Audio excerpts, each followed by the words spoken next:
నకిలీ లిక్కర్ కేసులో పాత్రధారులు టీడీపీ నేతలైతే సూత్రధారులు టీడీపీ పెద్దలని ఎక్సైజ్ శాఖలో జోరుగా చర్చ జరుగుతోంది. దేశవ్యాప్తంగా సంచలనం సృష్టించిన ఈ కేసును సిబిఐ విచారణకు అప్పగించాలని వైఎస్ఆర్ కాంగ్రెస్ పార్టీ డిమాండ్ చేస్తున్నా అధికార టీడీపీ కిక్కురుమనడం లేదు. సిబిఐ విచారణ జరిపితే కల్తీ లిక్కర్ మాఫియా వెనుక ఉన్న తెలుగుదేశం పార్టీ పెద్దల పాత్ర బయటపడుతుందనే భయం కారణంగానే సిబిఐకి ఈ కేసును అప్పగించడానికి భయపడుతున్నారనే విమర్శలు వెల్లువెత్తుతున్నాయి.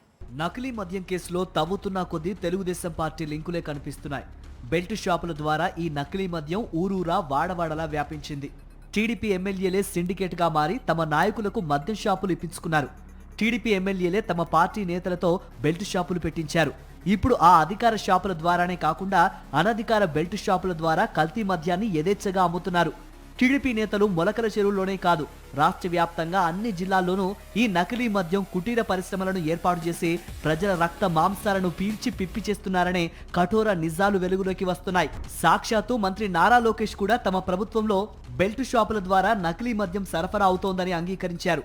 కేబినెట్ సమావేశానికి ముందు టీడీపీ మంత్రులతో సమావేశమైన లోకేష్ ఈ వ్యాఖ్యలు చేసినట్టు సమాచారం.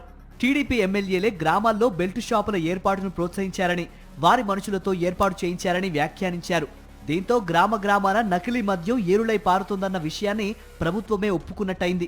నకిలీ లిక్కర్ కేసులో నిందితులంతా సీఎం చంద్రబాబు, మంత్రి నారా లోకేష్లకు అత్యంత సన్నిహితులైన నేతలే కావటం విశేషం. ఈ కేసులో మొట్టమొదట పట్టుబడ్డ సురేంద్ర నాయుడిని జైలు నుంచి విడిపించి తెచ్చింది చంద్రబాబు సర్కారే. ఆయనతో పాటు ఈ కేసులో ఉన్న A1 అద్దెపల్లి జనార్దన్ రావు చంద్రబాబుతో చాలా సాన్నిహిత్యం ఉన్న వ్యక్తే.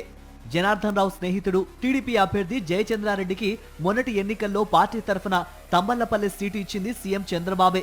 ఆ సీటుకు సంబంధించి జయచంద్రారెడ్డితో డీలు కుదుర్చుకున్నది సాక్షాత్తు నారా లోకేషే అని వైఎస్ఆర్సీపీ నేతలు ఆరోపిస్తున్నారు. జయచంద్రారెడ్డి, జనార్దన్ రావు, కట్టా సురేంద్ర నాయుడు ఇప్పుడు ఈ నకిలీ మద్యం కేసులో పాత్రధారులు.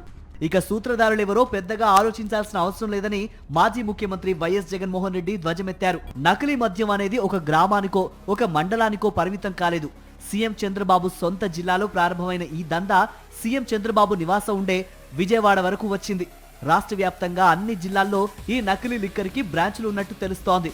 ఈ మాఫియా వెనక వందల కోట్ల రూపాయల దందా దాగి ఉంది. ఇప్పుడు ఈ కేసును ఎలాగోలా క్లోజ్ చేసేయాలని కూటమి సర్కార్ చూస్తోంది. కేవలం ఎక్సైజ్ డిపార్ట్మెంట్తో మాత్రమే విచారణ జరిపిస్తోంది. ఈ నేపథ్యంలో ఈ కేసులో పెద్దల పాత్ర తేల్చాలని డిమాండ్ చేస్తోంది వైఎస్ఆర్ కాంగ్రెస్ పార్టీ.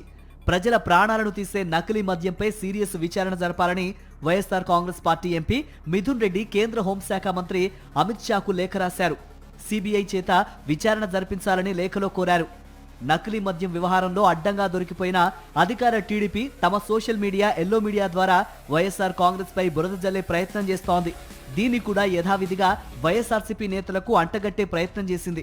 అయితే సిబిఐ విచారణ జరిపించాలని ఇప్పుడు స్వయంగా వైఎస్ఆర్ కాంగ్రెస్ ఎంపీనే డిమాండ్ చేయడంతో తెలుగుదేశం పార్టీ నేతల నోళ్లు మూతపడిపోయాయి.